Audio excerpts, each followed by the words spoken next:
Tonight's community conversation features a St. Joseph native who has been involved with the sports community in the city for well over 20 years. Our Charles Christian sat down with Brett Esely. And our special guest tonight is Brett Esely. Brett Esely is the director of the Sports Commission here in St. Joseph. But Brett, your story in St. Joseph started at birth, right? You're a native. Born and raised. Proud to be born and raised all 43 years of my life. I just gave my age away. Oh, that's all right. And what prompted your interest in sports? And talk about, I know your initial big connection was with Missouri Western, where you served for a long time. You betcha. Well, I've been a sports geek my entire life. Okay. You know, media's changed a little bit over the years, but I was the kid growing up when, you know, there were only one game on TV a night. Now there's about 10 games on TV a night. But I would follow, big Royals fan, big Chiefs fan. That's been all over the board over the years.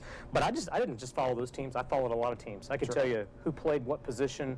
I could tell you everybody on the team. And so as that love grew over the years, I wanted to be a broadcaster. I wanted to be on the other side of the table here. Sure. And so in doing that, I had my career locked in on I want to go to Mizzou. I'm a Mizzou Tiger fan. And so I did that for a semester.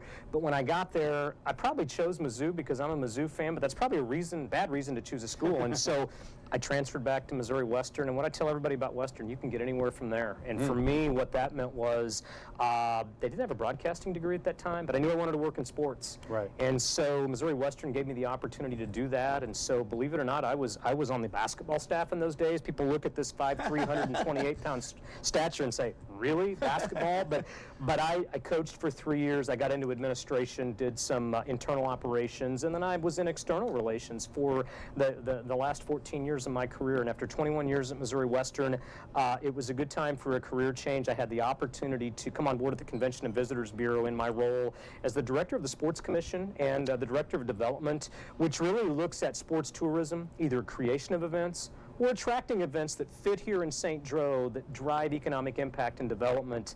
Okay. And I absolutely love what I do. Well, let's talk about a couple of things. Let's talk about your time at Missouri Western. I know a couple of big things that happened.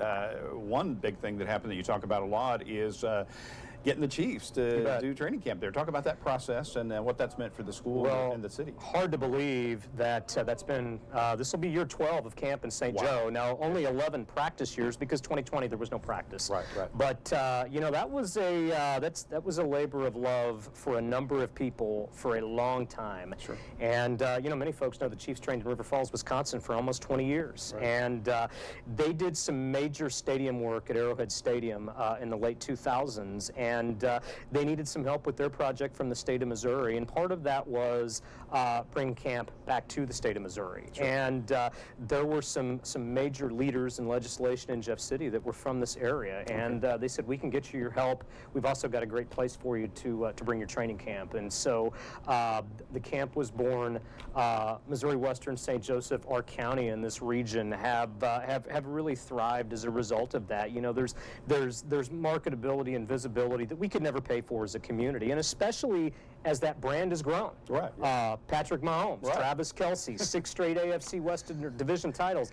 They practice right here in St. Joe, and so it's really become a tradition we look forward to each and every year. That's great. It must have been fun to be a part of that process, and that really has seemed like prepared the way for the process you're a part of now, not only with the Sports Hall of Fame, which we'll talk about in a minute, but also helping attract big events to St. Joe. Talk about that. Well, it's a great point. And what it's shown me is, and shown a lot of people, is St. Joe does events well. I tell people all the time, first and foremost, St. Joe has location. Don't underestimate that when we're attracting events. You can get here from almost any locale in the country on an airplane in 3.5 hours. That's right. Secondly, we do hospitality as good or better than any location I've been to. And people roll their eyes and say, really, Brett? Are you serious? No question, it's not sunny and 80 here every day. We don't have any oceanfront property, but what that means is our community embraces events. We make people feel welcome, and when you come to St. Joe, people know that you're here, and that's a big deal to out-of-towners. And so regardless of whether we're talking about an NFL training camp, an NCAA event, or maybe it's a youth sporting event, those folks feel welcome and know those events are big deals here. And so in my time at the university with the many great opportunities that I had, it really made me fall in love with events logistics, and the drive of what's next? What can we bring to our community? And so this role at the commission has really allowed me to focus on that each and every day. That's great. And what I know you got to help implement the first St. Joseph Hall of Fame. There's a second one coming up now, right? Second one coming up. In fact, be on the lookout for the announcement of our class here in about 3 weeks. We'll do that in the middle of June. Our induction ceremony will be in the middle of September again this year. And coming out of last year's event, people said, "How are you going to top that?" And I said, "Well, we don't have to top that. We just have to expand on it." That's good. And I think folks will be really intrigued and really excited about our second class. And how are people nominated for that, or how? I guess the commission takes into consideration folks from St. Joe. So, Charles, 3 ways you can be nominated. Anybody can nominate, first and foremost, and that nomination form's on our website at stjomosports.com. Okay. But to be eligible, you only have to meet one of 3 criteria: born in Buchanan County, be making your sports career in Buchanan County, or have made your sports career in Buchanan County. And the difference between 2 and 3, it allows somebody that's still competing or coaching or administrating to be nominated, because in some cases, some halls of fame require that you be retired. And, you know, in several sports, especially coaches, they coach for a number of years. And so that's the difference between the second and third prong. Great. Well, that sounds fun. And finally, what is your, if you had a sort of a magic wand, let's say, especially with the improvements happening at the Civic Arena. Absolutely. What are some of the big sports events you would hope to either come or come back to St. Joseph? If I had a magic wand, hand me the magic wand right now. I tell you, you know, people love softball events. We have a major presence for NCAA events. We've hosted 19 regional and national championships here. A lot of people are like, wow, we've done that. We've absolutely done that. The NCAA loves to come to St. Joe.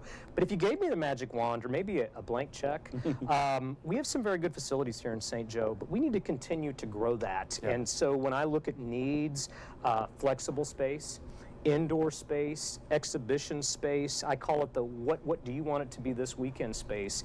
And those facilities are popping up all over the country. So they may be indoor basketball facilities one weekend, but that next weekend they're volleyball facilities. Or maybe you're looking for a place to host a 1,000-person event. We don't have a ton of those right now. And so if you could just, here you go, Brett, go to work, go to town.